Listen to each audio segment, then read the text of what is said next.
Здравейте, днес ще направя едно много бързо видео, което да ви покажа този конструктор, който е на Лего и на SpongeBob, който си купих днес. Той е за 3 лева.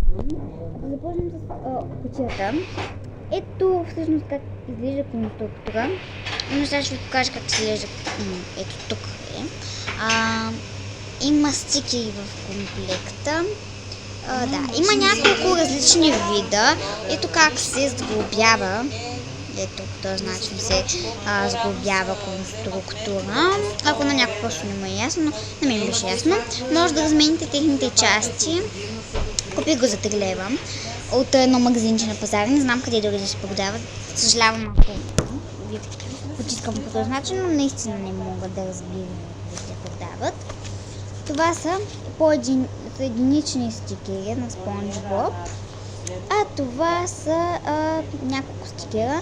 Значи може да си купите това SpongeBob космонавт, продавач на сладолед, Санди, Патрик супергерой, господин Рак и SpongeBob супергерой.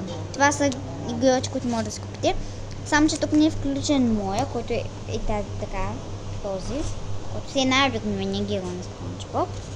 Много са интересни стикерите. Не знам къде ще ги залепям, но ще си ги запазя, защото са много хубави. Сега последното нещо, което ще ви покажа, естествено макетчето от всичко това изделие. Това е чашата с вода. Не знам какво е това кафялото, което е да се сложи, но трябваше да се сложи. Ето, погледнете по този начин как изглежда. Много е интересно. Може да се слага в ръката на SpongeBob. Това е една кифличка. Тя може да се слага също на главата му, също може да се слага ето това. Има и чиния, естествено. Аз съм заслепила за това нещо. Сега ще ви покажа най-важното, SpongeBob. Това е той в най-ежедневната му униформа. Това са му ръцете. Той не се мърда по този начин, както са конструкторите на SpongeBob. Но са много... хубав е, но самият герой не е много дискусивен, защото, както виждате, порите му са оранжеви.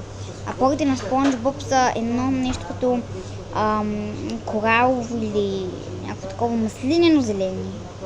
Но все пак това не може да се доискусорено всичко, така че няма какво да се оплаквам. Не винаги китайските, защото това е произведено в Китай. Не всички такива неща са, които са произведени в Китай. Не всеки път усилват точният цвят на някои неща. И са извинете, видях се малко от новините, съжалявам.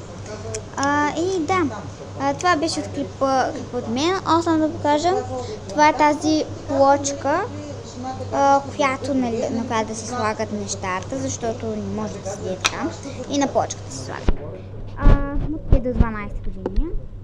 И хора, това беше клипът от мен. Надявам се да ви харесал. Ако е така, не забравяйте да дадете thumbs up и да се абонирате.